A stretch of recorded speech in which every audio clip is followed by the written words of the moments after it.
So the name of this session is Global Choices, What Now, What Next? And this is number 3 in a series that we've had today. And this is we're going to have 3 armchair conversations in this session. We had the extraordinary Dr. Sylvia Earle and the young activist Vassar Seidel today. They were discussing oceans and the threat of deep seabed mining, along with the 3 pillars of solutions by the very resolute Justin Winters. Her strategies, scientifically based, not to go over 1.5 degrees Celsius of global temperature rise. And her organization One Earth, and then the fiercely dedicated Osprey Oriole Lake of Women's Earth and Climate Action Network. And she opened up to us the world of the rights of nature, which a lot of people have not considered or thought about, and Indigenous women at the front lines of climate change.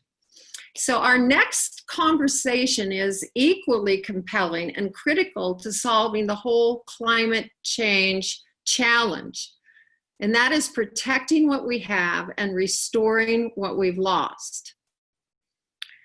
There is a unity in all things, and when one thing is lost, a species, a habitat, ice in the Arctic, the Antarctic, a forest in South America or Africa, it impacts everything else, and some to greater extent than others.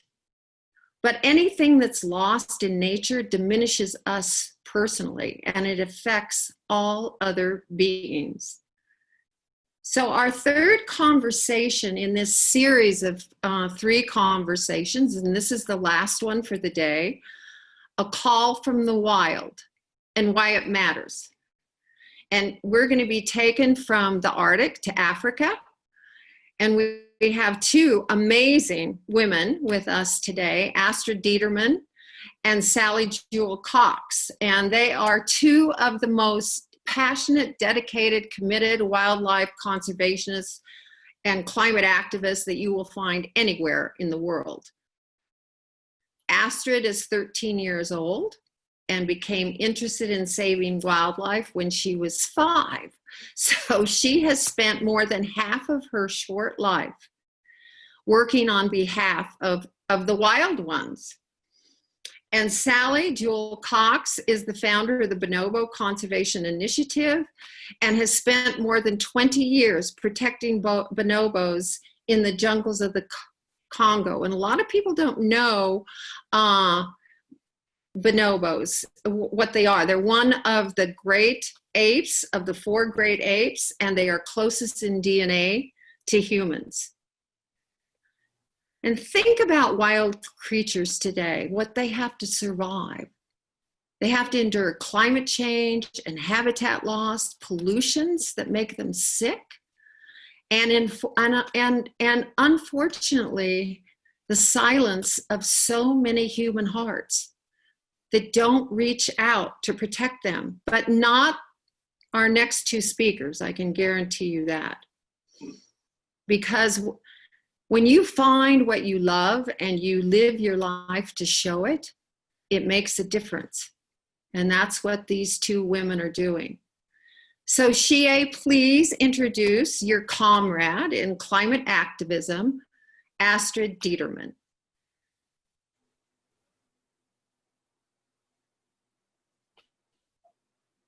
So then we'll cut into that. So it's my pleasure now to introduce Sally Jewel Cox, and she is president and the co-founder of the Bonobo Conservation Initiative.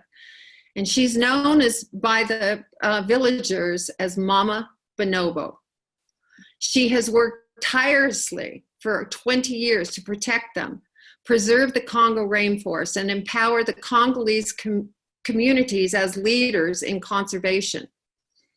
Respect for Indigenous wisdom and culture is central to Sally and BCI's philosophy, focusing on partnership with the people who share the land with the bonobos has helped to establish a new holistic program for wildlife and rainforest protection.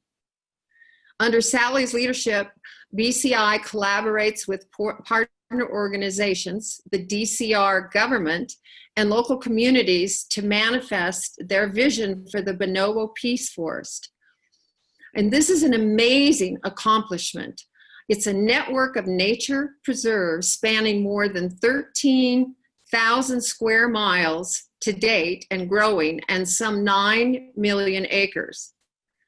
Sally became fascinated with bonobos when she was a senior copywriter at the National Geographic Society, and her devotion to the planet as a living being and her service-centered life comes from very deep spiritual roots.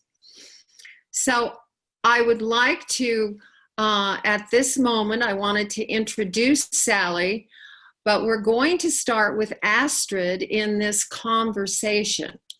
And Astrid, you have a video to share with us. Is that correct? Yes, I do. Okay. Hi, my name is Astrid Tully Grace Detterman. I'm 13 and I'm an Arctic angel. When I was really young, I fell in love with the Arctic wolf.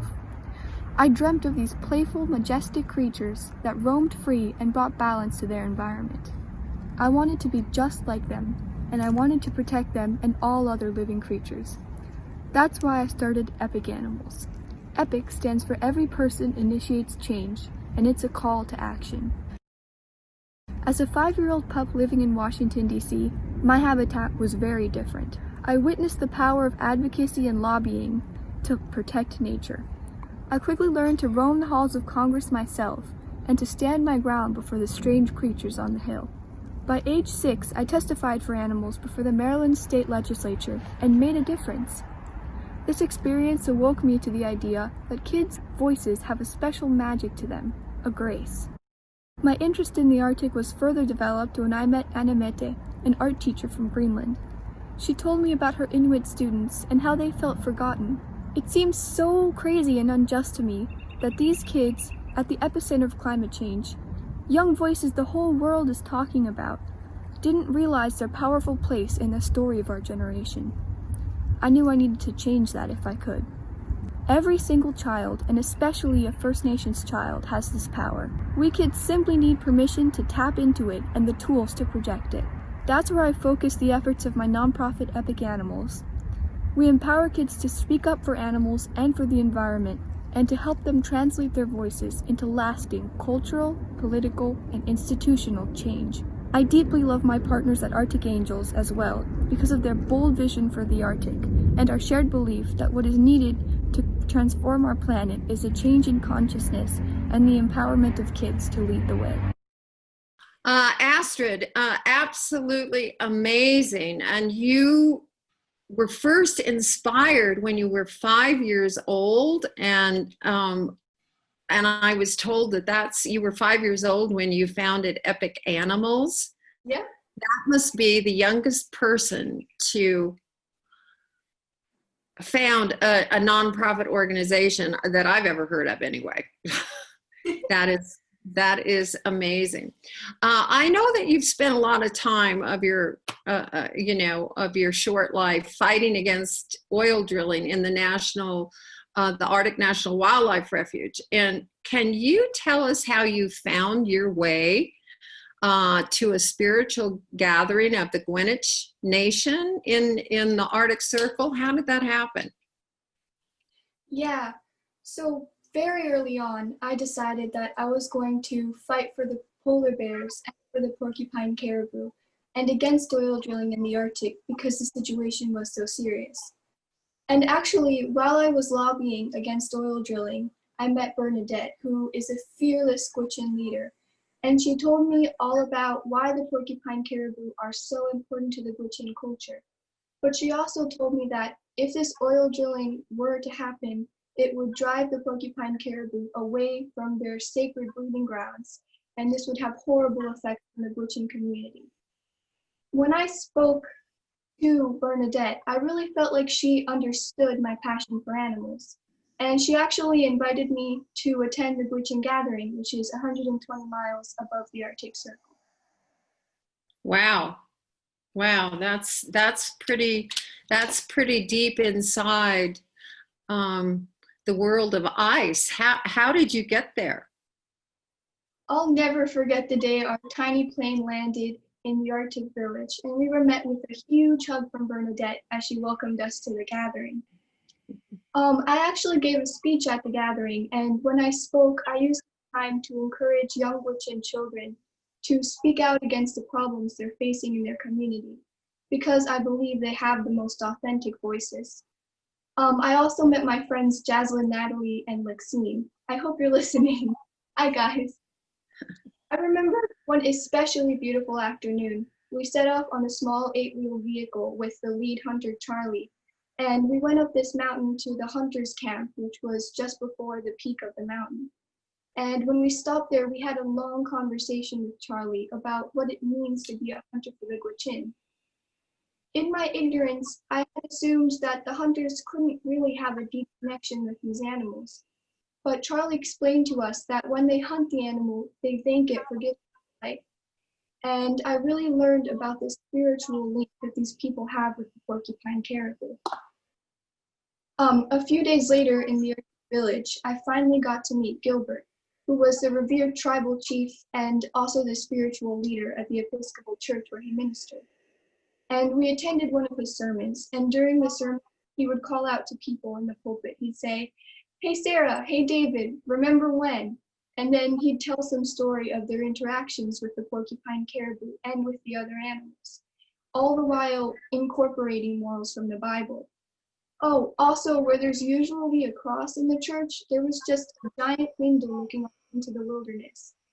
And it was almost as if, for them, nature proved and reaffirmed their spiritual belief. And I thought this was really beautiful and profound because it really taught me the interdependence between man and animal. Wow, that's a beautiful story. Beautiful story. It sounds like that what your heart saw, you'll never forget, and it guided you into what you're doing now and how you want to spend your life.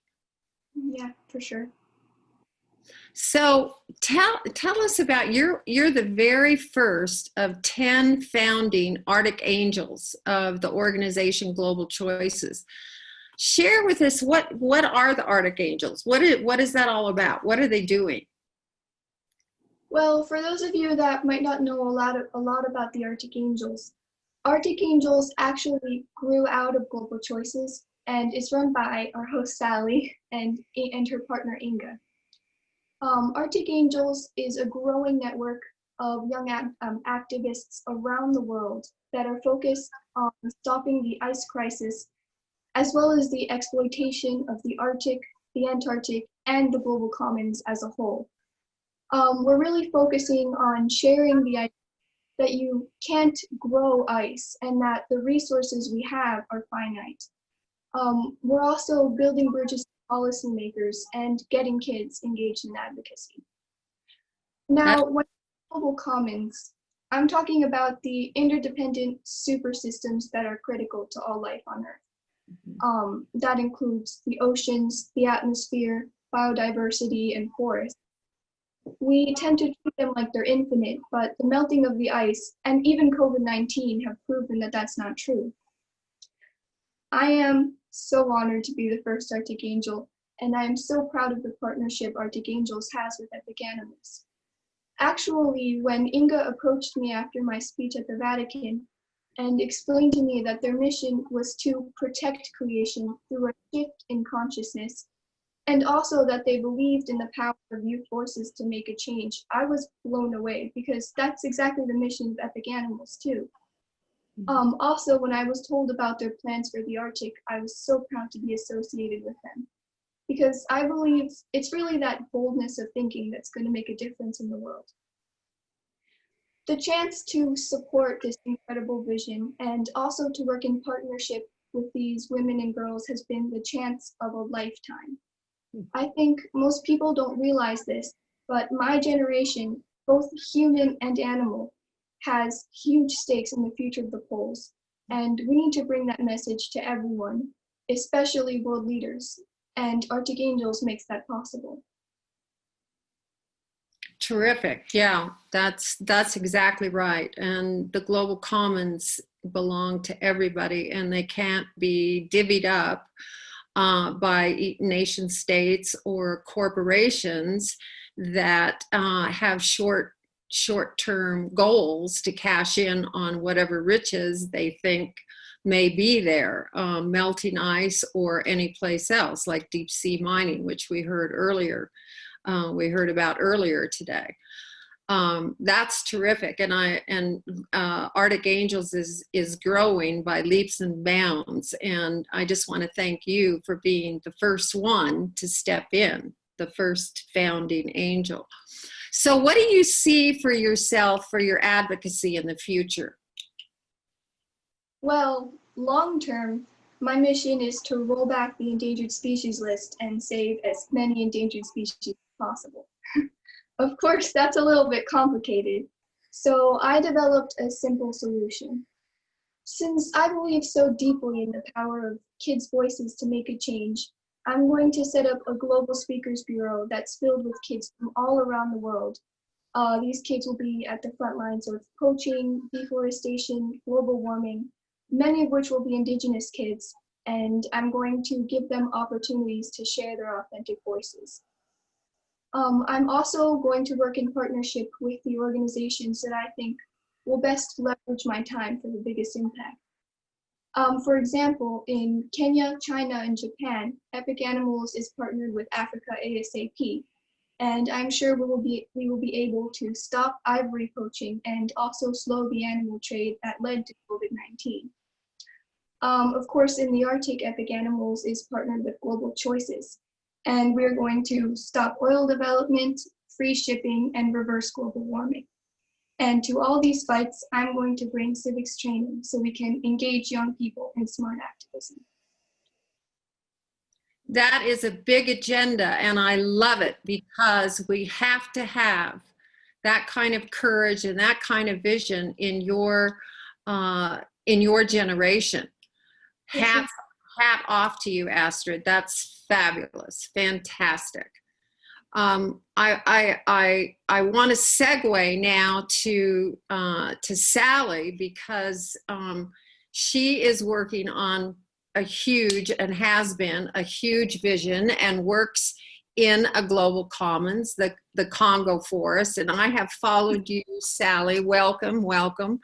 I have followed you for years, and you have the well-deserved name of Mama Bonobo, because you have been nurturing bonobo conservation for more than 25 years. And this is in the Democratic Republic of the Congo, which is not easy at all. You have a video, right? Yep. Let's go with that video. Bonobos live deep in the most remote part of the Congo rainforest. Though they share almost 99% of human DNA, most folks have never even heard of a bonobo.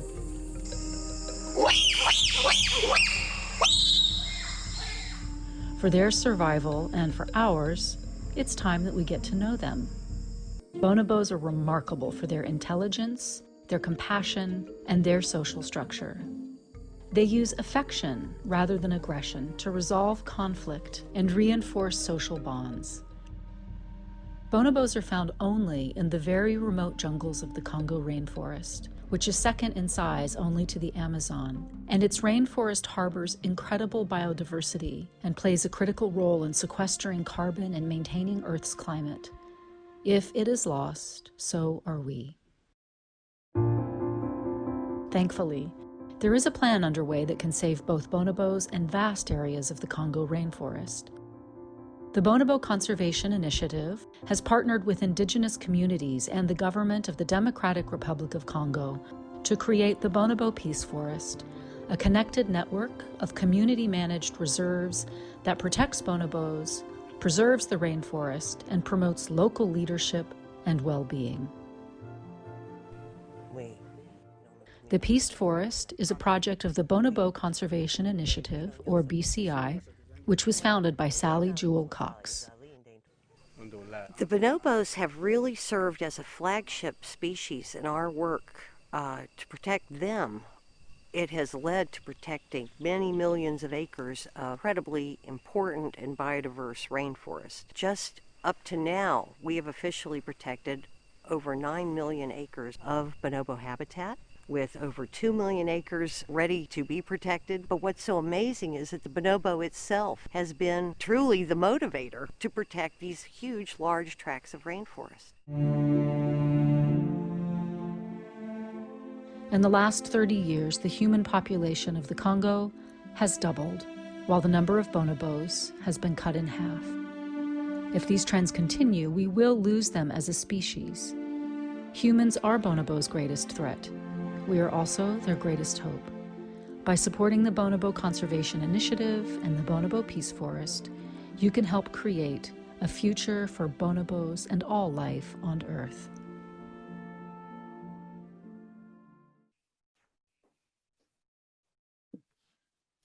Hi again.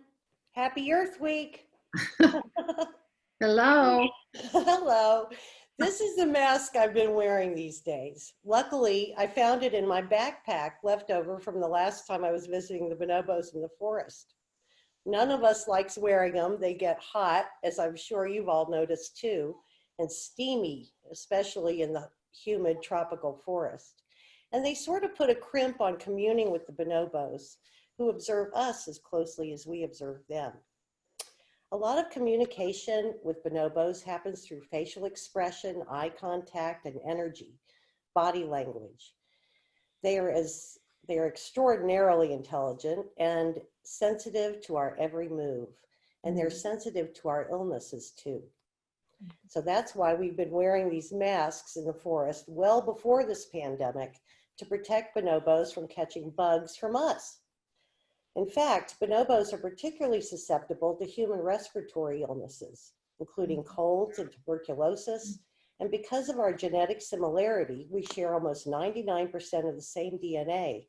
There is every reason to believe that bonobos and the other great apes can contract COVID-19. That is a huge concern because bonobos are endangered. As few as 15,000 remain in the wild, and this is largely due to hunting for the bushmeat trade, which itself could be the cause of COVID-19, along with a number of other zoonotically transmitted diseases, such as HIV/AIDS, which jump from chimpanzees to humans. If this deadly coronavirus spreads in the dwindling bonobo population, it could be devastating.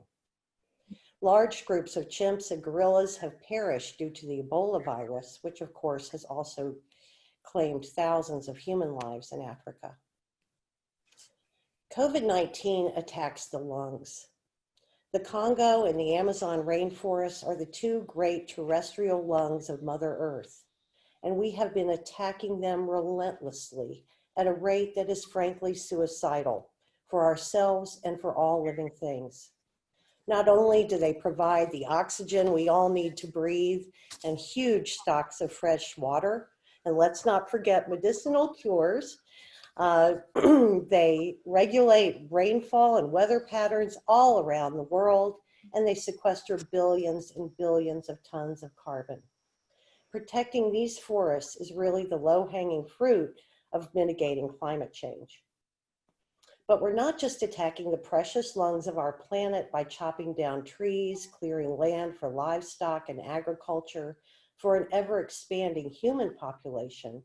We're attacking them from the inside out by overhunting, depleting the biodiversity.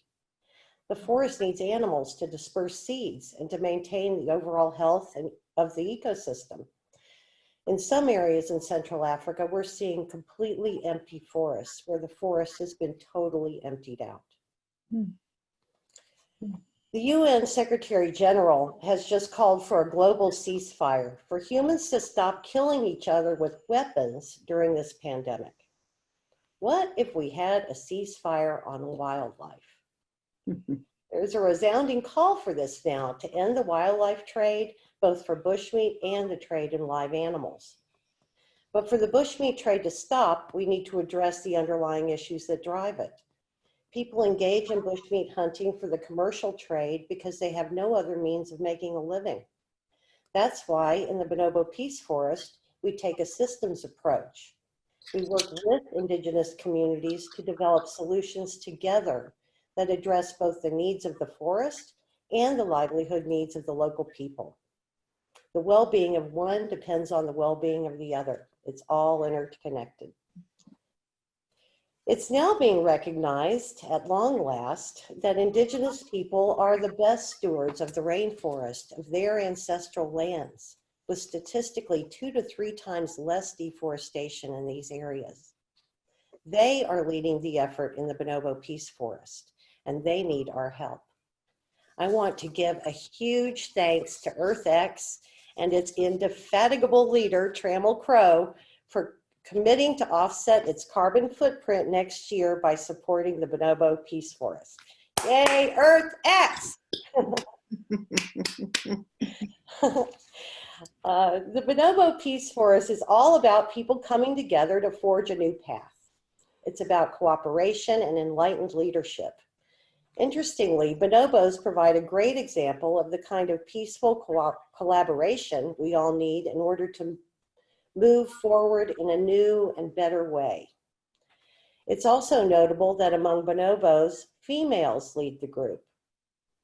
As we humans take this moment to consider and build the kind of future we want, it's really inspiring to see so many women stepping forward into leadership roles like the amazing women in this forum, and especially youth like Astrid and Shie.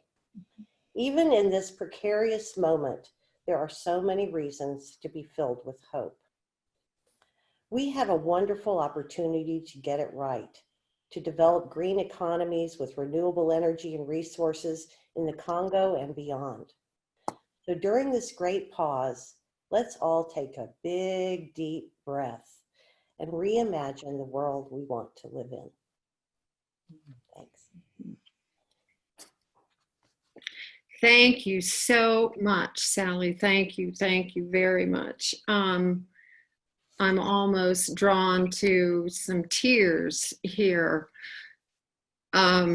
because I have not been able to get to the Congo with you to witness the bonobos, and I'm a little devastated to hear that there's only 15,000.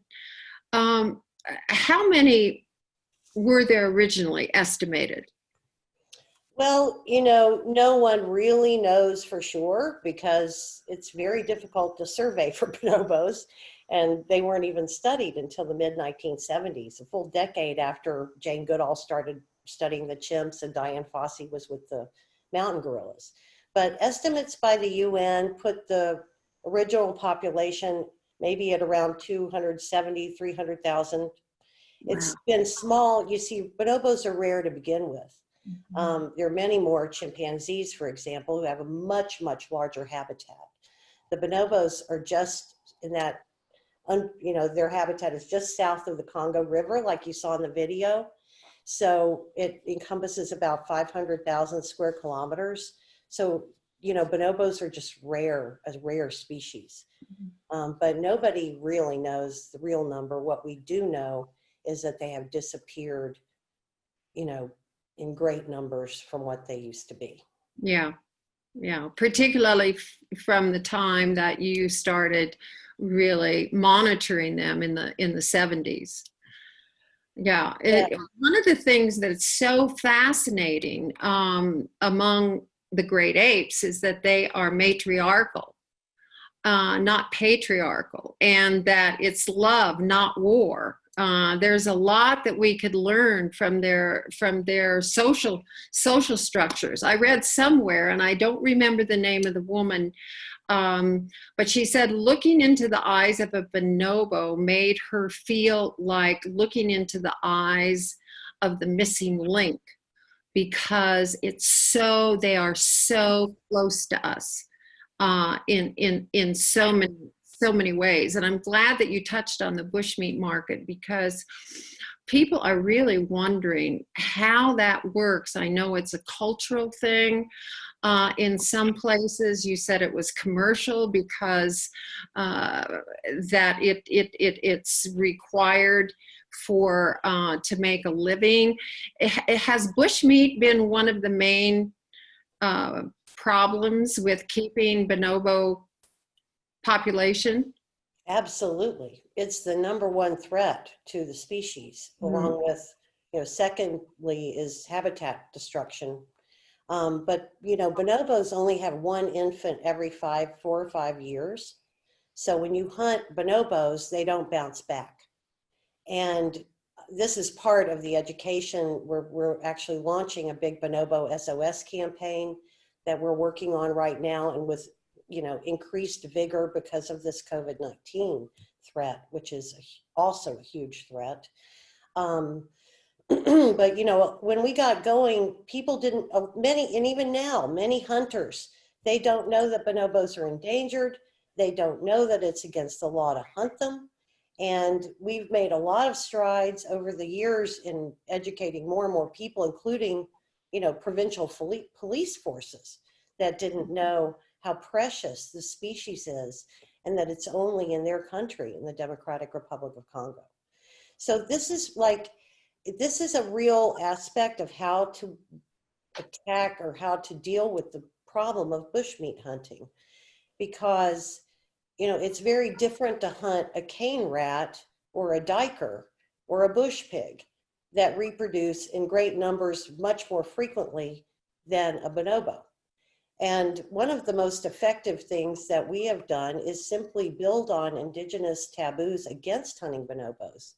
There are many indigenous groups that have these ancestral taboos. And one of the first things I started doing when I first went to Zaire back in the early 90s was to study the indigenous legends of the people, most of which are about how bonobos helped people and how they lived together in the distant past. And so we have used that folklore and really worked to build, reignite and reinvigorate the local, their own, traditions. Well, you've also started some sustainability technical colleges, haven't you, in some of the local communities? Maybe not colleges, but schools. We co-found a technical college, and yeah, and we, would like to do more along those lines. We've done a lot in different ways with education and training and so on. So what is the future of bonobos and the Congo forest? What is it that you need from the international community, from the government of the DRC? We've just, the world just learned about what happened at Virunga, and all of the rangers, 12 that were killed by guerrilla forces. And I read that over the course of Virunga's time as a national park and a World Heritage Site, that 160 rangers actually have been killed in protecting the gorillas and protecting the park. How does that relate to where you are in the Congo? What are you dealing with? What do you need to really protect this area? Well, the Congo is a huge country. It's about the size of Western Europe. And so most of the, ongoing conflict since the Congo War ended, which devastated the entire country, is in the Eastern Congo, where the mountain gorillas are. But the bonobo habitat is very far away from that, thank God. But yet that was one of the underlying reasons that our partners, we decided to call our vision the Bonobo Peace Forest. Not only do bonobos exemplify a peaceful society, unlike chimpanzee, our other close relative, that is the only primate beside humans that wages premeditated violent conflicts with each other. Bonobos have a very peaceful society where they share resources and cooperate rather than competing. But also there's a real practical link. Most human wars are fought over natural resources.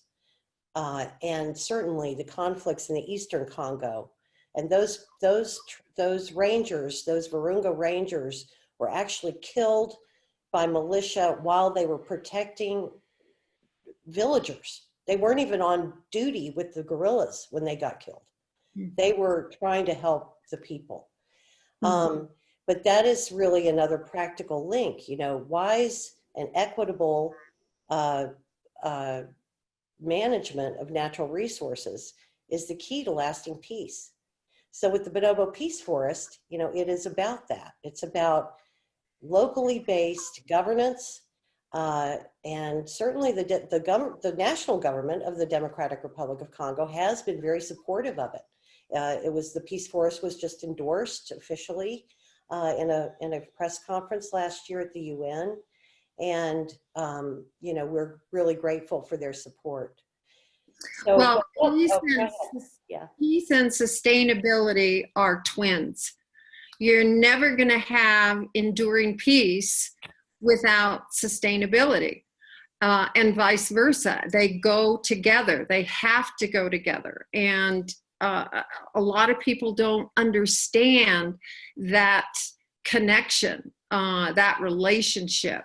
But we're going to have to move on here. So just to finish that point, the next thing is for the Peace Forest is not only protecting these land that communities are ready and willing and have done all the legwork to protect. And the next step is sustainability, is supporting these areas and developing not only sustainable livelihoods so that they start becoming self-supporting, but we really need international support. And the bonobo habitat in this area of the Peace Forest is really the last bastion of some of the most biodiverse rainforest left in Africa. And and it's replicating on its own, which is also the amazing thing about the Peace Forest, about our model, is that communities are voluntarily stepping up to the plate to protect their bonobos and their forests. And they just need some support, from the rest of the world. Right, exactly. Well, I want to ask both of you a question right now.